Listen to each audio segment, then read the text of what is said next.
During a tornado, my family deliberately left my husband and son behind because they didn't deserve a seat next to family. I swore I'd never forgive them. 9 months later, I took them to court and I made them pay for every second my 5-year-old spent begging for his life. Hey, Reddit. My family always treated my husband and kid like they were beneath them. I thought moving away and building a life on my own would be the end of it. But I was wrong. They crossed a line I'll never forget. Before I get into how far they went, let me start from the beginning. My name is Josephine E. Lowe. Back in 2013, when all this started, I was 35 and working as a software engineer out in Denver. My husband, Albert, who's 32, is a nurse. The kind of person who stays calm when everyone else panics. We have one kid, Leo. He's 5, smart as hell and sensitive. He's the reason I get up every morning and try to do better than the house I grew up in. That house is in Moore, Oklahoma, where I swore I'd never live again. My mom, Grace, still lives there. She's 62, controlling, manipulative, the kind of woman who will smile while stabbing you with guilt. My older brother, Austin, never left. He's 38, runs a small auto shop, and never forgave me for going to college. His wife, Vanessa, is 36, and she's about as subtle as a hammer. They have a daughter, Ava, who's 4 and already treated like she's royalty. This story starts in early May 2013, about 2 weeks before the tornado that would tear everything apart on May 20th. Albert had been suggesting for a while that we try to patch things up with my family. He wanted Leo to know his grandparents, and I thought maybe we could finally put the old resentment behind us. So we packed up the car and drove the 10 hours from Denver to Moore. The bad vibes started before we even stepped inside. Grace didn't greet us with a hug, just a passive, "You actually showed up," and a look that said she was inspecting us for flaws. Vanessa hugged Albert like she was doing him a favor. Austin slapped me on the back so hard it felt like a warning. Inside, the house was exactly like I remembered, but what I didn't expect was how many photos I wasn't in. Literally, Grace had cut me out of several pictures. In one, it was just her and Austin smiling with a jagged edge where my head used to be. We hadn't been there an hour before the comments started. Vanessa looked Albert up and down and said, "Still not much of a cook, huh?" When he offered to help in the kitchen, Austin kept calling me keyboard cowboy and asked how it felt to sit on my butt all day. Grace sighed dramatically over dinner and said, "You left us behind for that city money." Austin's the one who stayed to take care of family. Albert smiled politely through it all, but I could see in his eyes he was already regretting the trip. Leo clung to Albert's leg most of the time. He's shy around new people. But here it was more than that. He could feel the tension, too. It wasn't just the words. It was how they treated Leo. When he didn't finish his beans at lunch, Grace said, "Ava eats everything on her plate. City kids are always picky." Vanessa rolled her eyes and said, "Our daughter already helps fold laundry. What does Leo do?" Later, they handed Ava a $50 princess doll and gave Leo a $2 bag of gas station candy. He looked at me confused, but didn't say anything. By the second night, I was seriously considering getting a hotel, but Grace guilt-tripped me hard. "If you leave, you'll just prove that you think you're too good for us." Vanessa chimed in with, "Good luck finding a room this week, graduation season." I checked online. She wasn't lying. Everything nearby was booked. And through all of it, there was one memory I couldn't shake. The day Leo was born, Grace showed up at the hospital with a onesie that said Plan B in big block letters. Vanessa snapped a photo and posted it online with the caption, "Guess you don't always plan for success." Albert cried in the bathroom for half an hour that day. Grace swore it was just a joke, but she never apologized. That was 5 years ago, and I still think about it. On the third morning, I walked to the gas station down the road just to get some air. That's where I ran into Sheriff Ron Haar, an old family friend who'd known me since I was a kid. He asked how long we were staying, and when I told him about 2 weeks, he just nodded. Then he mentioned something about how tornado season was starting to heat up. "Weather's been acting up lately," he said, "but nothing too wild yet." I remember thinking how normal it all felt at that moment. I had no clue that in less than 2 weeks, this town would be ripped apart, and that same family who treated us like dirt would do something I could never forgive. The morning of May 17th, 3 days before everything would change forever, I was sitting at Grace's kitchen table, scrolling through emails on my phone, when I saw the subject line that made my stomach drop. "Urgent deployment blocker. Need you. ASAP." Our company had been preparing a massive software rollout for a major client. If it failed, the contract and possibly a good chunk of my job could be on the line. I'd been confident I could handle everything remotely, but this wasn't something that could wait. My manager wanted me in Denver by that evening. I stepped outside to make the call. Albert followed, squinting into the morning sun. "Is it bad?" he asked. "Yeah," I admitted. "They need me back for a couple of days. I'll leave tonight and be back by Monday evening at the latest." He looked disappointed, but not surprised. "Do what you need to. We'll be fine here," he said. He always said that, even when I knew he didn't fully believe it. I checked the weather on my phone before deciding. It showed scattered thunderstorms and a slight chance of severe weather, but nothing unusual for Oklahoma in May. I asked Albert if he wanted to come with me, but he shook his head. "Leo's finally warming up to your mom a little, and Ava's been playing with him more. We'll stick it out." "All right, I said. "I'll leave a few things just in case." That afternoon, I scribbled down a list of emergency numbers on the fridge. Sheriff Ron's direct line, the nearest storm shelter address, and a family friend's number across town. I also charged a backup power bank and left it in the kitchen drawer. It felt unnecessary, but it made me feel better. Austin came in from the garage as I was packing my laptop bag. He leaned against the doorframe with that smirk I've hated since we were kids. "Heading back to your big city castle already?" "Just for 2 days," I said. "Work emergency?" He nodded, then changed the subject in a way that wasn't really a change. "Mom mentioned you send her $300 a month." He let the sentence hang, waiting. "Yeah," I said. "That's what we agreed on." "Doesn't go far, you know. I cover her groceries, bills, yard work. Wouldn't kill you to step it up a bit."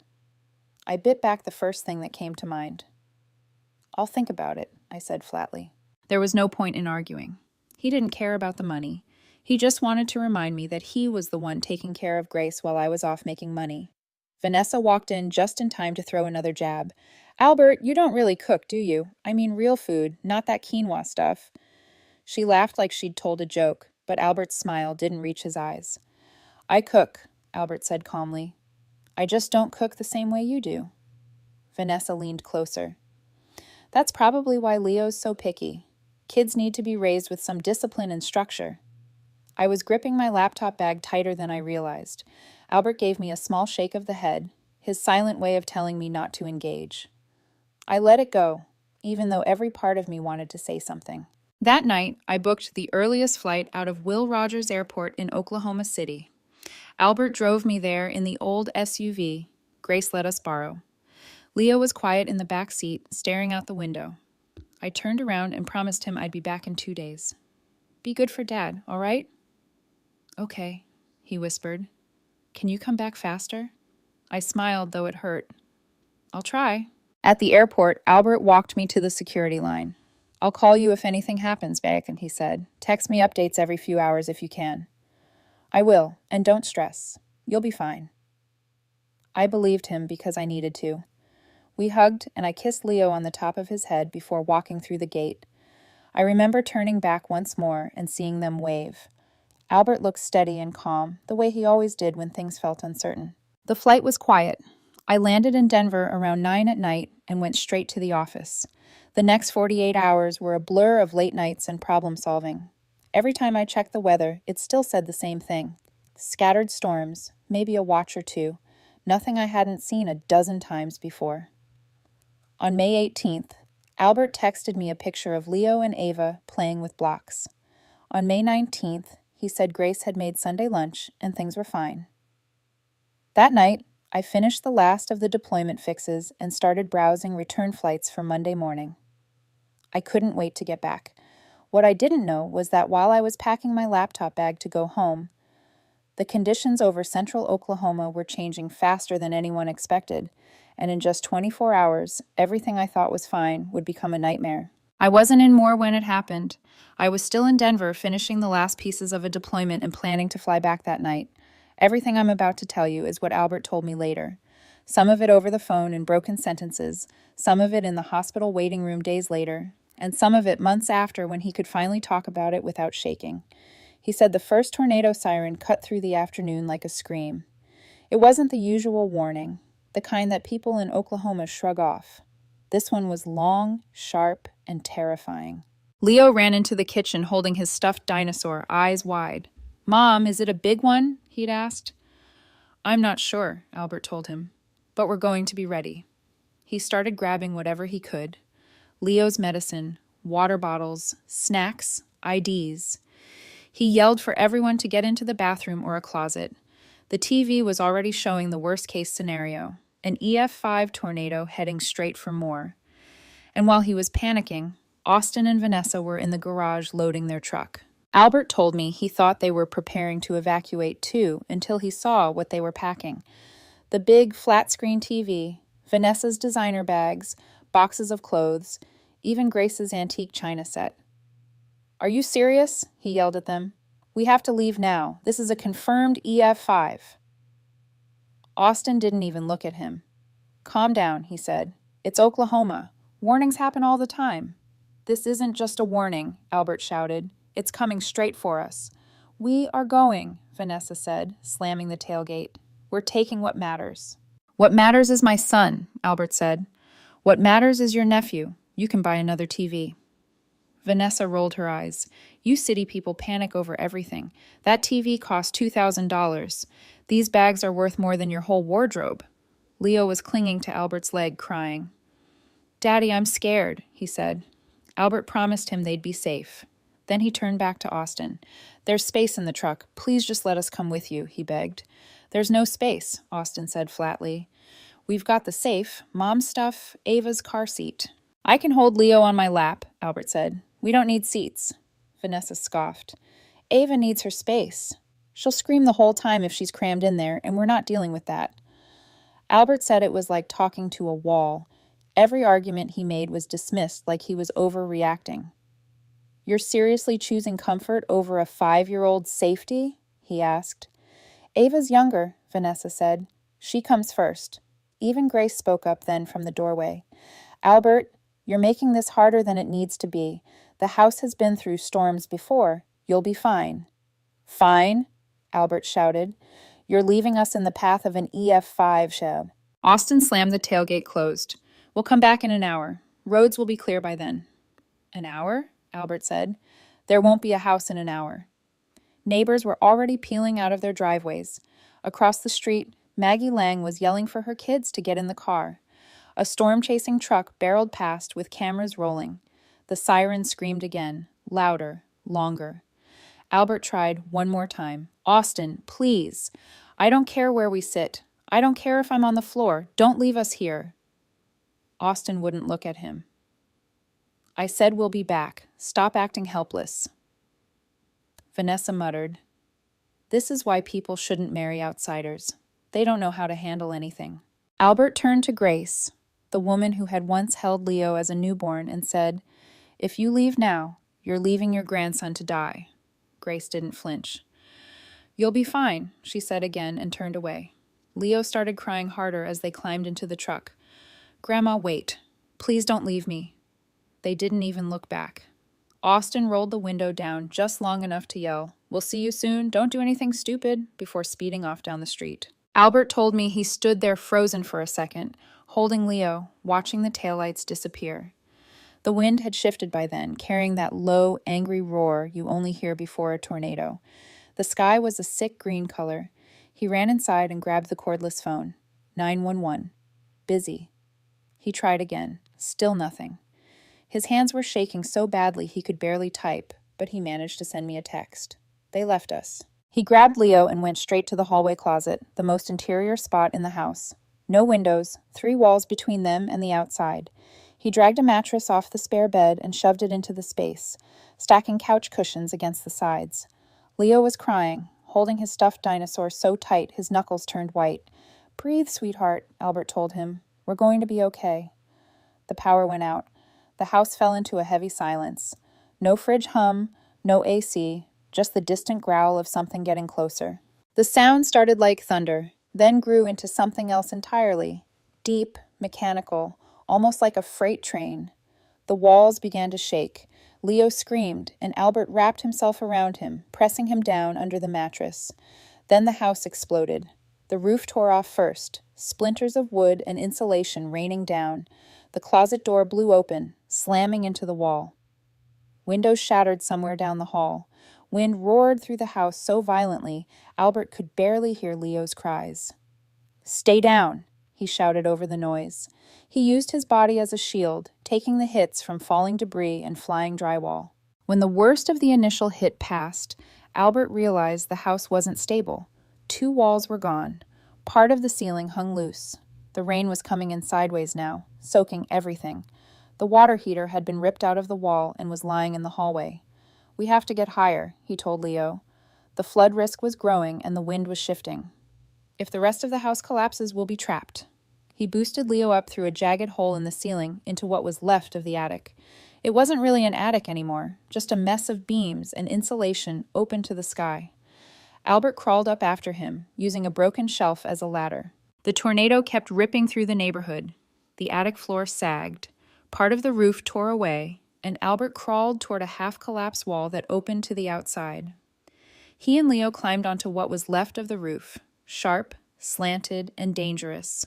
He found a torn tarp in the gutter, wrapped it around Leo, taped it in place, and tied them together. "Hold on to me," he told him. "Whatever happens, don't let go." Meanwhile, 600 miles away in Denver, I saw the alert. Catastrophic tornado hits more. I called Albert. No answer. I called Grace. Austin. Nothing. Sheriff Ron said emergency services were overwhelmed. Then evidence surfaced. Dashcam footage showed Austin's truck leaving the driveway loaded with a TV and boxes. Another video from a gas station caught them laughing as Vanessa said, "She needs to learn her place." And Austin replied, "They'll be scared for a couple hours, then we'll swing back." I watched those clips over and over, each time feeling sicker than before. The storm finally moved east.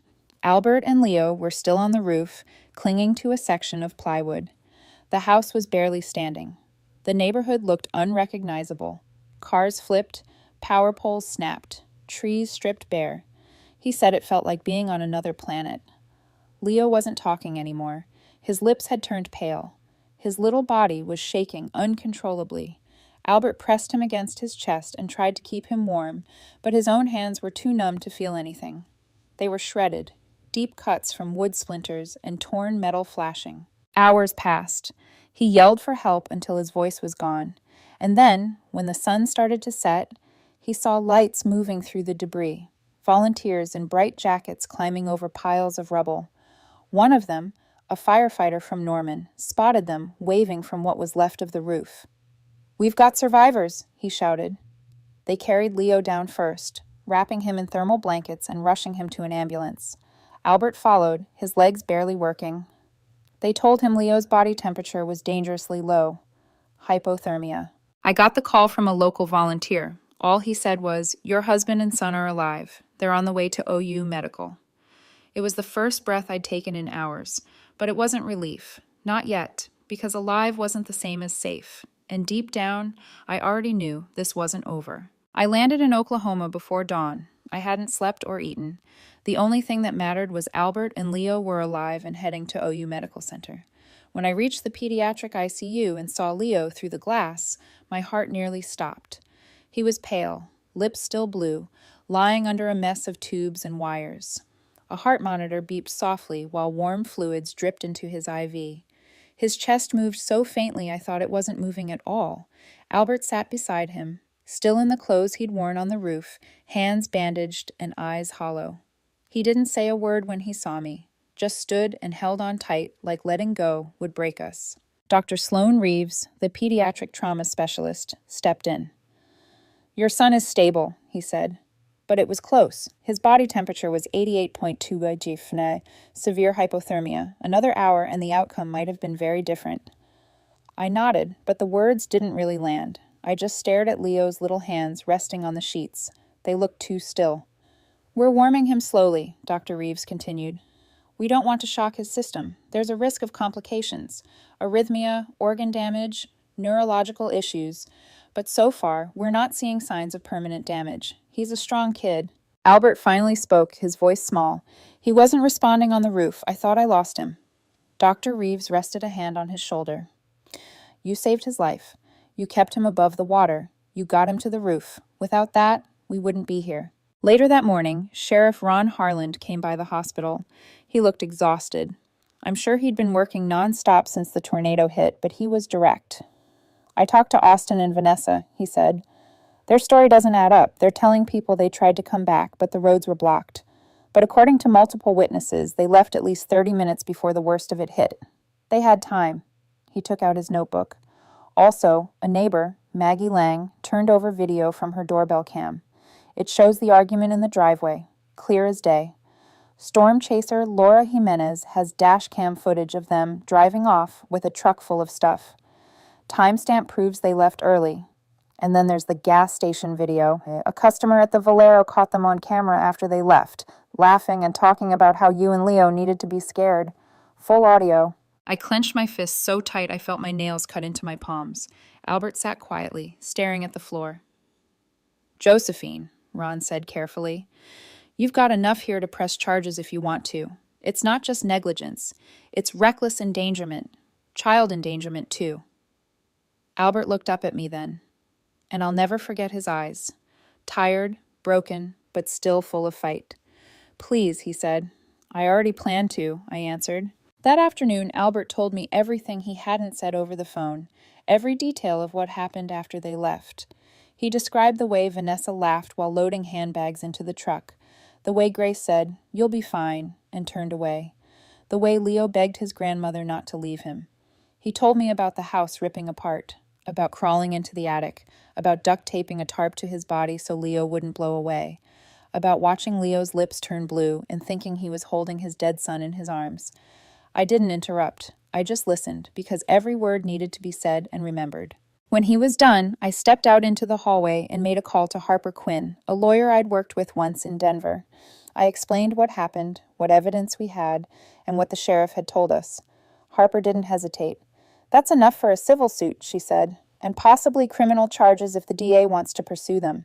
Start sending me everything, the videos, the police report, hospital records. We'll build the case. The next few days were a blur. Albert was treated for deep lacerations on both hands. He needed several stitches and had to take antibiotics to prevent infection. He barely left Leo's side. I didn't either. Leo's recovery was slow but steady. By the end of the week, he was breathing on his own and starting to wake up more often, but the trauma was there. Even half awake, he'd flinch at loud noises. Once, when an alarm beeped on a monitor, he started crying and mumbling, "Don't leave me." Albert had to climb into the bed and hold him until he calmed down. We didn't talk much about Austin, Vanessa, or Grace during those first days. Every time their names came up, Albert's body would tense. I didn't blame him. I felt the same. The anger sat in my chest like a weight, heavy and cold. But I knew it wasn't enough to just be angry. We had to make them answer for what they did. And as Leo's heartbeat steadied and the color returned to his cheeks, I made a promise to myself and to him that they would. They had left my husband and son to die, and I was going to make sure the law treated it exactly that way. It was February 2014, almost 9 months after the tornado, when the lawsuit finally reached court. By then, Leo was physically recovered, but storms still terrified him. He clung to Albert whenever thunder rolled. Nights were still hard. He'd wake up crying, asking if Grandma would leave him again. Albert was in therapy too. But the nightmares hadn't fully stopped. Grace, Austin, and Vanessa's lives had changed too. Austin's shop lost clients. Vanessa was fired from her job, and Grace barely left the house. Neighbors ignored them, and people they'd known for decades turned their backs. But despite all that, not one of them ever apologized. 2 months before trial, Sheriff Ron set up a mediation meeting. Albert and I walked in and found them already seated. Grace started. "I didn't know it'd be that bad. I thought the house would hold." "You thought," I said. "You left a 5-year-old in the path of an EF5 because you thought it'd be fine." Austin shifted. "We panicked. We were going to come back." "Stop," I cut him off. "I heard the audio. You laughed. You said they needed to be scared." "It was a stupid thing to say," he muttered. Stressed. "My son almost died. My husband had to smash through a ceiling to save him." Vanessa folded her arms. "I protected my daughter. That's what any mother would do. I don't regret that." Albert finally spoke. You left my son to die. You watched us beg and still drove away. None of them answered. I stood. See you in court. The trial began. The courthouse was packed with reporters and locals. Grace looked like she'd aged a decade. Austin kept his eyes on the table. Vanessa sat stiff, pretending not to care. Our lawyer, Harper Quinn, opened by saying, "This isn't about a natural disaster. It's about choices to belittle, humiliate, and abandon. Choices that almost killed a 5-year-old boy." Then the evidence started. Maggie Lang's doorbell footage showed Albert begging them not to leave. Austin said, "We'll circle back." Vanessa walked by carrying handbags. Then Laura Jimenez's dashcam footage played, silent but devastating. The camera panned across Austin's truck, pulling out of the driveway, beds stacked with a flat-screen TV, boxes, designer bags. The timestamp was key. They left 28 minutes before the tornado touched down. Plenty of time to evacuate. Plenty of time to come back. But the worst was the gas station video. Grainy security footage from the Valero on 4th Street. Austin and Vanessa standing by their truck, loading more items. Windows down, both smiling. Then the audio kicked in, crystal clear. Vanessa's voice. "She needs to learn her place. Maybe this will do it."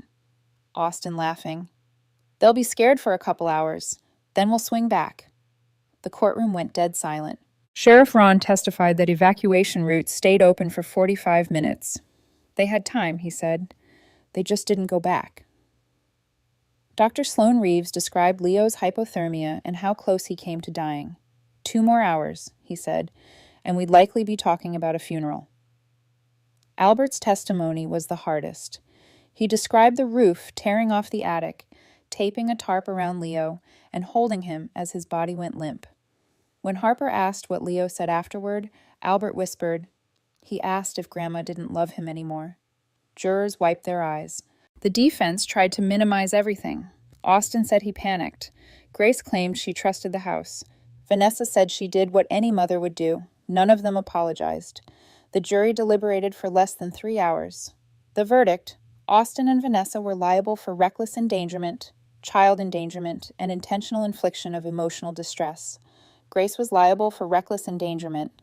They were ordered to pay damages, complete 250 hours of community service, disaster relief work, specifically, and stay away from Albert and Leo for 3 years. When the judge read the verdict, I didn't feel triumph, just relief.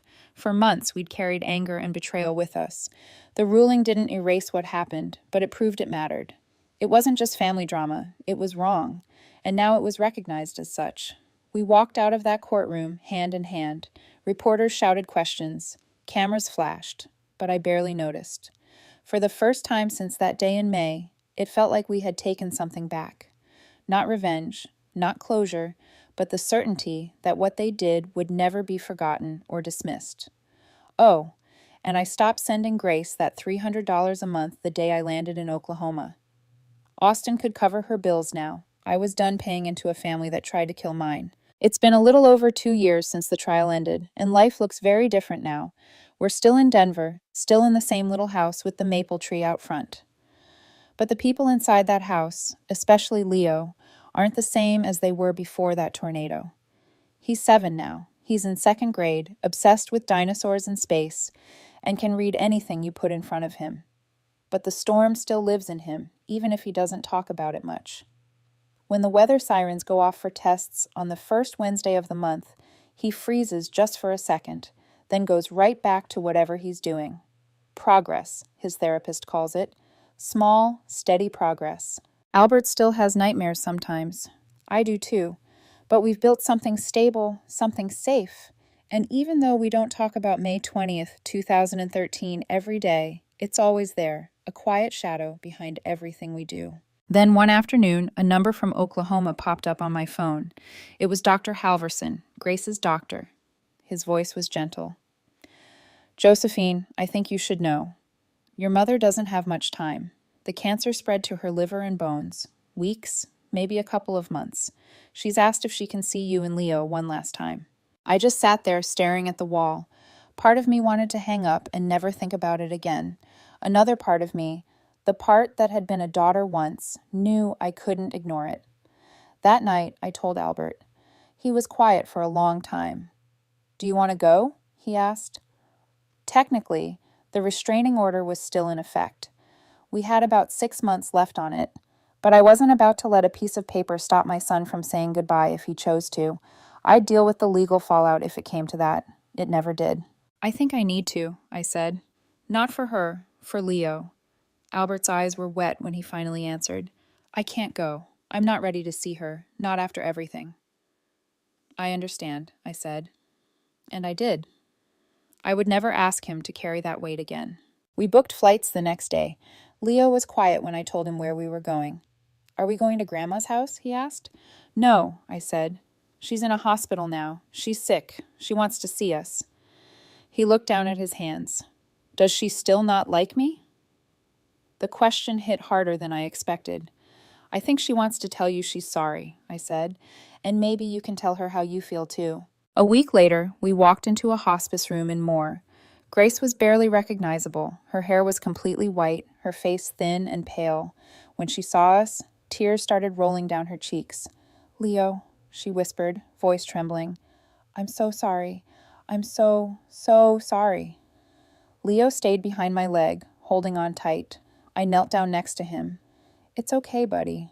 You can say what you want to say. He took a few small steps forward, still clutching my hand. Do you love me? He asked quietly. Or did you only love Ava? Grace broke then. She sobbed, clutching at the sheets. I love you. I always loved you. I was selfish and cruel, and I will regret that until the day I die. Leo stared at her for a long time. Then, in a voice that didn't sound like a little kid's anymore, he said, You did something really bad. But I don't want you to go while I'm mad at you. I forgive you. I don't think I've ever seen anyone cry the way she did after that. She asked to hold his hand, and he let her. We stayed for about 20 minutes. Leo told her about school, about the dinosaur book he was reading. When we left, she whispered, Thank you, over and over again. She passed away 2 weeks later. Albert didn't come to the funeral, and I didn't expect him to. Leo and I stood a little apart from the crowd. It was a small service. Most of the town hadn't spoken to her in years. When it was over, I was about to leave when Austin walked up. He looked different, thinner, older, tired in a way I recognized. Josephine, he said quietly, I'm not here to make excuses. I know I ruined everything, but the kids are cousins. They're innocent. Do you think maybe Leo and Ava could see each other sometime? I didn't say yes. I didn't say no. I'll think about it, I told him, and I meant it. When we got back home, Albert and I talked about it. He was hesitant, understandably, but eventually we agreed. If it ever happened, it would be on our terms, supervised, safe, no more surprises. Life moved forward after that. The lawsuit faded into old news. People stopped asking questions, and slowly we learned how to live with the scars instead of trying to hide them. A few months later, I was watching Leo play in the yard when the city tested the tornado sirens. That sound still makes my stomach tighten. I looked over at him, ready to comfort him if he froze. And he did, just for a moment.